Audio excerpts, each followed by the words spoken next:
Cloud has hyper-detailed pores, Tifa has ab freckles and arm fuzz, Barret is throwing a chest hair party that you're going to attend whether you like it or not, FF7 Remake's graphics are an amazing feat, but are ultra-realistic graphics like this actually a good thing for Final Fantasy and video games in general? Hey, it's Charles. Today we're going to have a deep chat about video games and immersion. I love the original Final Fantasy VII, and so in my crazed excitement for the remake, I've been thinking. I look at FF7 Remake, and graphically it looks absolutely stunning, with a world that's more detailed and alive than ever before, but ultimately, will it end up being more immersive or less immersive than the original game? Looking at how video games have changed generally over the years, this is a very interesting point to consider. So let's take a look at some of the stunning shots from the game while we talk about the reasons why or why not this is good for the series and games in general.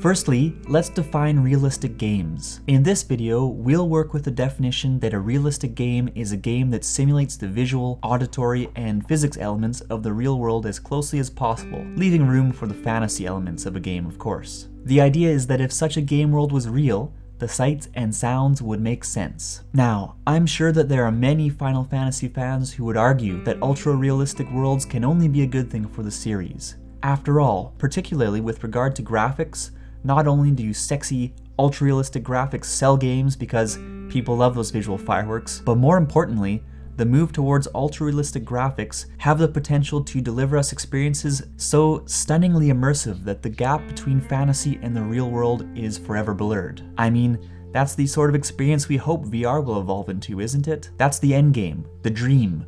And while we're not there yet, the massive leap after massive leap in visual fidelity over the past couple decades in the video game industry shows that the industry is barreling down that path. It's amazing what developers in the industry are achieving, and we can only expect this trend to continue. And there's absolutely no doubt that the graphics and overall audio-visual experience in a game like Final Fantasy VII Remake are an incredible, exciting thing to behold. However, when it comes to feeling truly immersed in a game world, there is debate around whether or not increasing graphical fidelity actually increases immersion, or if on the contrary, the reverse is true.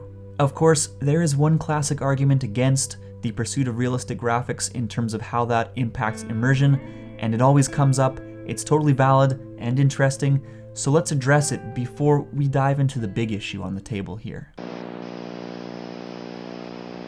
When talking about realistic game graphics, people often bring up the uncanny valley effect, as it applies to unnatural character models in games. The uncanny valley effect is something that occurs when objects come closer and closer to looking like humans, but ultimately, something is off and it makes viewers feel uncomfortable or even repulsed. This is certainly true when we look at human-like robots, but is it also true for realistic game characters? To be honest, in the current state of computer graphics, I haven't felt this uncomfortable feeling in any games I've played to date. Games are getting more and more real, but the character models are still far enough from reality that I don't feel uneasy about them. Instead, the imperfections are usually just distracting or totally laughable. And as for FF7 Remake, these are some of the most detailed and realistic character models we've ever seen.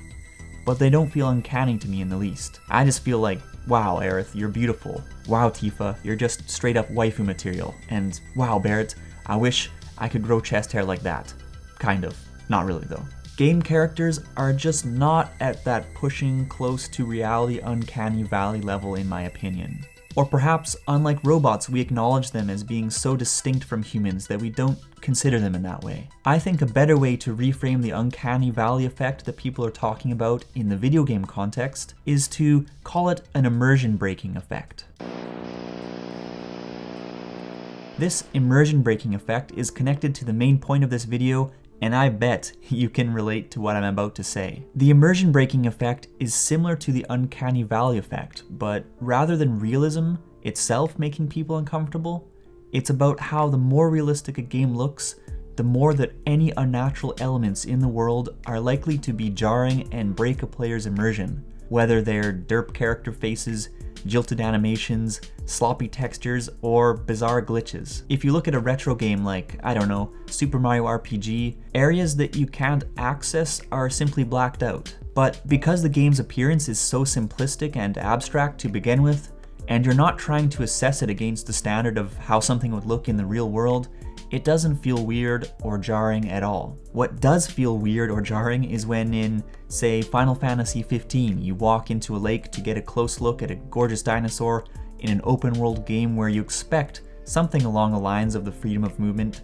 that you'd experience in a similar real world setting, and suddenly you're blocked by absolutely nothing. In order to create a higher level of audio-visual immersion, most modern games tend to draw these beautiful landscapes in the distance and gorgeous set pieces just off the player's main path, but ironically, a player's immersion and the believability of that world is shattered when they discover that they can't reach those areas simply because of an invisible wall or other constraint that doesn't make sense. This situation doesn't occur so much in simpler or more abstract game worlds because there is no expectation of realism to begin with. This classic example of the invisible wall popping up in a picturesque, lifelike world is just one example of when games striving to be realistic run a higher risk of breaking the world feel more than abstract, cartoony, or most older games do. Of course, there are countless other examples.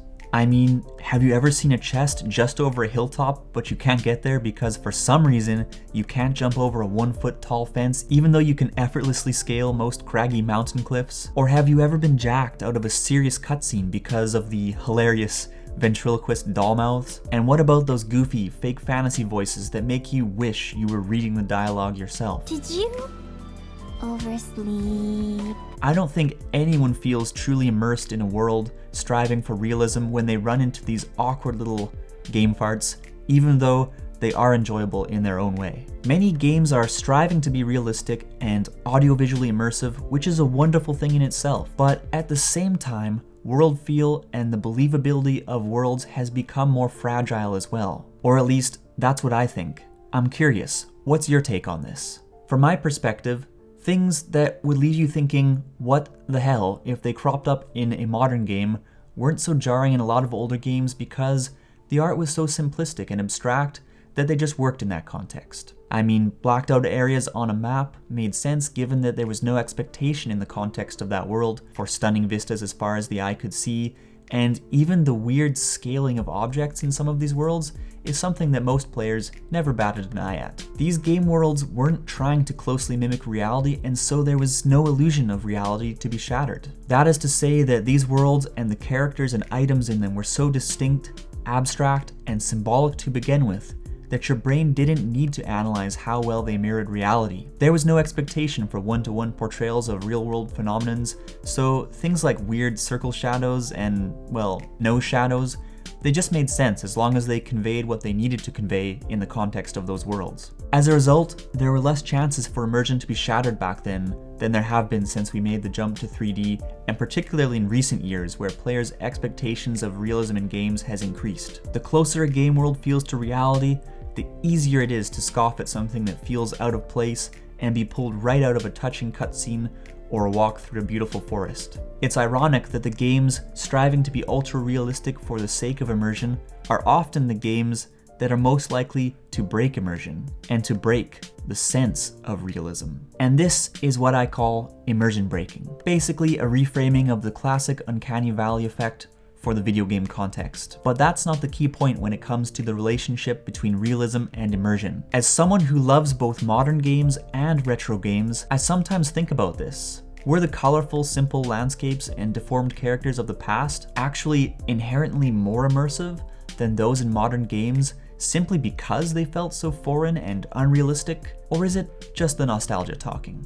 This brings us to our main point. One of the great things about the original Final Fantasy VII was the big part of it that existed not in the game itself, but in your imagination as a player. How did we bring all those low poly areas of the planet to life in our imagination? How do we flesh out the appearances of such simple character models in our minds? How did Cloud or Tifa sound in your head? How would you read out and express a particular character's lines while playing with a friend? Unconsciously, you simply had to let your imagination leak into the world to pad out the rough abstractions of places and people in the world, and thus it was very easy to get deeply invested in it. I'd say that in the original Final Fantasy VII, 70% of the game was given to us, and the other 30% is something that grew entirely out of our imaginations. If I were to think of FF7 Remake in the same light, with its incredible level of detail and comprehensive character voiceovers, maybe you could say that 95% of the experience is pre-prepped for us, and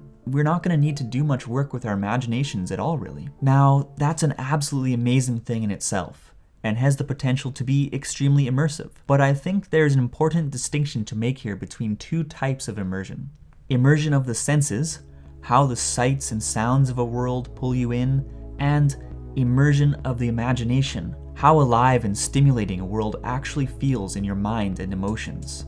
And this isn't to say that a game can't be immersive in both regards. However, many of us have gotten highly immersed in older games or more recent, relatively abstract-looking indie games like One Shot or Rakuen, because due to their simplicity, our imaginations have had to play an active role in shaping their worlds. In the same way that simple, abstract depictions of characters and their worlds that are used in many older games and indie games have a reduced chance of breaking the sense of immersion for that world, they are also exactly what enable us to become deeply immersed in these simple worlds from the get-go. They certainly don't look real, they don't sound real, they may not even have the most fleshed out stories or worlds, and yet somehow we are able to become deeply immersed in these game worlds. But how are we able to immerse ourselves so deeply in something that so clearly isn't real? The answer is that there's a difference between what's real in terms of our physical senses and what actually feels real in our minds when imagination and emotion come into play.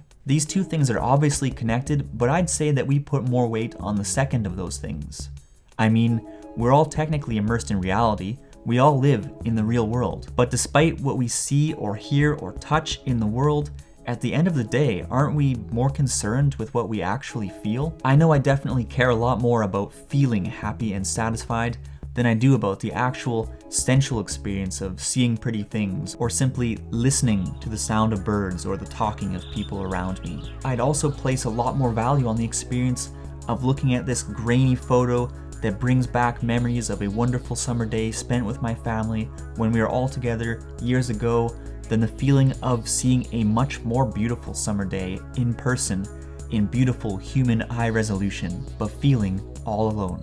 This isn't to start getting all philosophical and wishy-washy, it's just to say that the feeling we get from something is more important than how it actually physically looks, sounds, or smells. So how can a medium best create a true feeling of immersion rather than merely immersing us in sights and sounds? If you're watching this video, I imagine that the majority of you also love to immerse yourself in things that are clearly very unreal. Games, anime, books. It's exactly because the worlds and characters in these mediums are distinct from reality, more abstract and less real, that we're able to interact with them in a way in which you supplant some of your own being into the world and the characters in order to interpret them. And so they can draw you in because they literally require that you pour your own experiences, emotions, and ways of thinking into the pages or frames to some degree to bring those stories, worlds, and characters to life. You are a part of them just as they become a part of you. You are actually immersed in that world. What I'm getting at is this: can ultra-realistic graphics and sound, and even incredibly detailed stories and characters, actually block us from projecting ourselves into and becoming fully immersed in a game world? In a recent interview with The Guardian, FF7 Remake's co-director Naoki Hamaguchi said this: "The original game was grounded in the technology of the day, and because of that, there was a lot of storytelling that the player had to fill in with their imagination. In the original, for example, when you traveled between areas, the screen would fade to black. Players didn't see the journey. The story would have moved on, and what actually happened in the meantime would be left to your imagination. We approached this in the remake by thinking, what is actually supposed to be happening here? What are the gaps it doesn't show you, and how do we fill those in to make what was being implied actually shown?" What Hamaguchi and the rest of the FF7 Remake team are doing is a dream come true for most fans. But when weighing the benefits of realism versus abstraction, and of filling in all the blanks versus letting the player fill in some of the blanks, is there a point where ultra-realistic graphics and sound, as stunning and audio-visually immersive as they are, and carefully crafted stories that lay absolutely everything out clearly for the players, is there a point when these things become counterintuitive to the immersion of the mind and the imagination? When games become both truly real feeling and also completely devoid of black space, will we become centrally immersed but at the same time lose an aspect of immersion that can only be found in less real and more abstract games? Is there something lost in the transition from mouthless, deformed PS1 Cloud to HD Cloud rendered down to his pores and the tiniest hairs? It's an interesting question, and I'm curious, what do you think? There's a fantastic book by cartoonist Scott McCloud that was published way back in 1993, but is still full of insights that hold up to this day. It's called Understanding Comics, and among other topics, it delves into the concept of how simplified, more abstract, and less realistic images create greater meaning for those who consume them. He refers to this idea as amplification through simplification. The idea is that, in Scott's words, by stripping down an image to its essential meaning, an artist can amplify that meaning in a way that realistic art can't. So, why are the rudimentary block graphic worlds built in Minecraft so appealing? Why is seeing a simple pixelated orange on a tree in Stardew Valley so stimulating? Why are the characters in Undertale so universally loved and so endlessly memeable? Abstraction and simplification let the player play a bigger role in shaping a world and becoming a part of it. Following Scott McCloud's logic, it is precisely because characters like Frisk or Sans are so visually simplistic and abstract that they have so much universal appeal to so many different kinds of people, because you can project what you want to see onto these characters. Specifically regarding character art, he says that when you look at a photo or realistic drawing of a face, you see it as the face of another. But when you enter the world of the cartoon, you see yourself. This is such an impactful statement. Why do people love comics, anime, video games? Part of the answer is that there's a certain level of abstraction or separation from reality that allows us to enter the characters in a way that we can't when something is too realistic. More than anything, when it comes to immersion, storytellers in all media know that a sure indicator of audience involvement is the degree to which the audience identifies with the story's characters. Can this logic about character art also extend to graphics generally, to sound, to the overall level of detail in a world? Final Fantasy VII Remake is an interesting case because, as far as I can think, it's the first time we've seen a classic story of this magnitude enhanced with this level of detail. Based on the demo and what I've seen of the game, there's no doubt that we will fall in love with this world all over again, but I'm curious how it will feel with everything being so clearly defined, down to how the characters sound, to how many freckles Tifa has, to what exactly happens during all of those black screens from the original game. Everything is so realistic and so fleshed out that there isn't so much left for the imagination to work out. I saw an article online the other day saying something about Cloudstrife's hair and how weird it was that the other characters have more natural looking hair to suit the realistic world, and yet Cloud still looks like he's just walked out of the change room at a cosplay convention. I get what this person is saying, but personally, I'm happy that they kept Cloud's iconic hair intact. Pushing for true realism can result in a game feeling mundane and too much like the real world. And identity and world feel are everything when it comes to fiction. If the hair was too realistic, it just wouldn't be Cloud, and it wouldn't be the set of ideas that Cloud represents to all of us. When all is said and done, whether a game has ultra-realistic graphics or stylistic, abstract, or dated graphics isn't necessarily what determines whether or not a game is immersive. It's about the overall world feel, how compelling the characters are, how natural the events taking place in the game feel, and so on. If Final Fantasy VII Remake consistently achieves in all of these areas, it's going to be an absolutely wonderful ride. That said, I find myself wondering, as games become increasingly realistic, are we sacrificing some aspect of immersion? When everything is so clearly laid out for our senses to take in, where is left for the imagination to wander? And does the answer to this question really matter when it comes to becoming immersed in a video game? Maybe there isn't a clear answer to this question. Maybe I'm just a slave to nostalgia for the game worlds of my childhood. Maybe the path to being immersed in a game world really depends on the person. Is the push towards realistic, hyper-detailed game worlds purely a good thing? Or, like taking an amazing fantasy novel and adapting it into a so-so live-action film, is there something that's being left behind? I don't know, but I'm curious. What do you think?